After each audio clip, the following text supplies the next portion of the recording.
Hello friends, নানান ব্যঞ্জনে তোমাদের সকলকে স্বাগত জানাচ্ছি। আর অল্প করে একটু চিকেন বানাচ্ছি মেয়ের জন্য।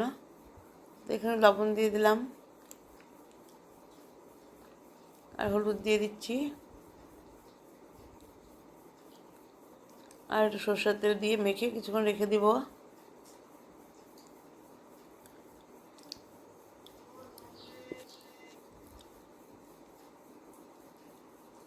কড়াইতে তেল দিয়ে দিয়েছি, এখন এর মধ্যে আলুগুলোকে ভেজে নিচ্ছি।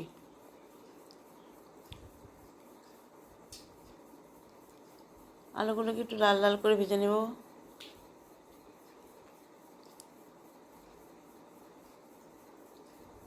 ভাজা হয়ে গেছে, এখন আমি নামিয়ে নিচ্ছি। একটু ভালো করে কড়া করে ভেজে নিয়েছি।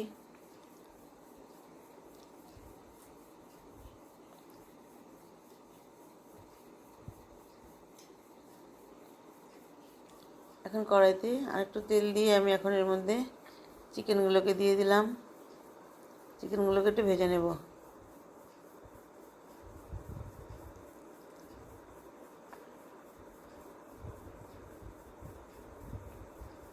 এইভাবে একটু ভেজে নিলে চিকেনটা খেতে স্বাদ লাগে বেশি।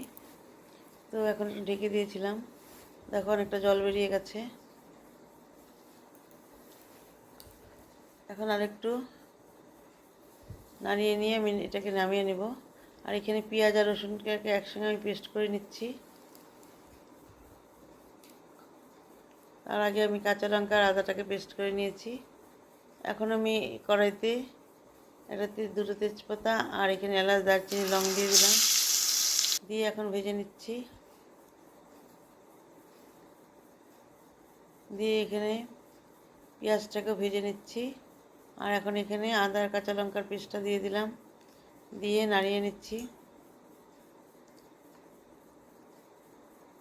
এখন এর মধ্যে পেঁয়াজ আর রসুনের পেস্টটা দিয়ে দিলাম, দিয়ে ভালো করে মিশিয়ে নিয়ে এখন এর মধ্যে লবণ দিয়ে দেব। তো লবণ দিয়ে এখন এর মধ্যে একটু হলুদ দিয়ে দিলাম, দিয়ে এখন এটাকে ভেজে নিচ্ছি সব মশলাগুলোকে একসাথে।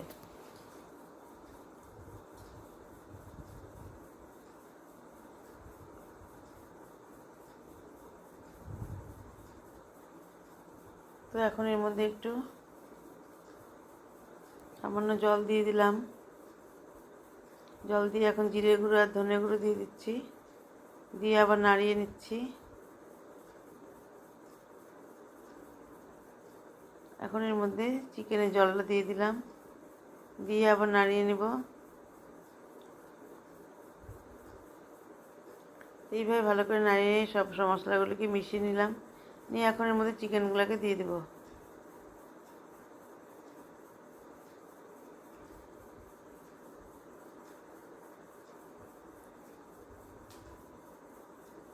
চিকেন আর আলুগুলোকে একসাথে দিয়ে এখন মশলার সাথে মিশিয়ে নেব।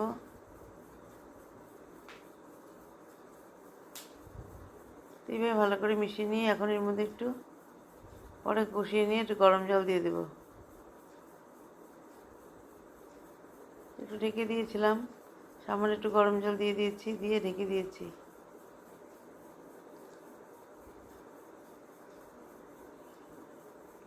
এইভাবে আমার রান্নাটা বন্ধুরা হয়ে গেল। তো নতুন বন্ধুরা তোমরা প্লিজ কমেন্টস করবে ও সাবস্ক্রাইব করে পাশে আসবে। আর পুরনো বন্ধুরা তোমরা পাশে থেকো। এভাবে এখন আমি চিকেনটাকে নামিয়ে নেব। তো বন্ধুরা এখন আমি এটাকে সার্ভ করে দেব।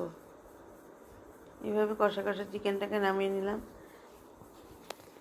তো বন্ধুরা তোমরা যেন সবাই ভালো থাকো, সুস্থ থাকো এবং তোমরা অবশ্যই আমার পাশে থেকো। নমস্কার।